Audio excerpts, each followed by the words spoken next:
ভারতীয় পররাষ্ট্রমন্ত্রী আমাদের দেশ থেকে ঘুরে গেলেন। হ্যাঁ, তো আমাদের যারা ইতিমধ্যে ইন্টারন্যাশনাল ট্রাইব্যুনালে যে রায় হয়েছে সেই রায় অনুযায়ী কিছু আসামি ইন্ডিয়াতে পড়ে আছে, কিন্তু সেই বিষয়ে তাদেরকে ফেরত নেওয়ার ব্যাপারে কোনো আলোচনা হয়েছে কিনা সরকারের সঙ্গে?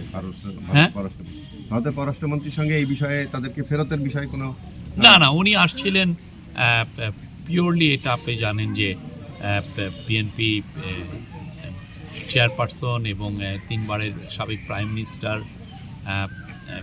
আমার বাংলাদেশের জাতীয় নেত্রী বেগম খালেদা জিয়া ইন্তেকাল করেছেন। উনি আসছিলেন তার কন্ডোলেন্স মেসেজ জানাতে।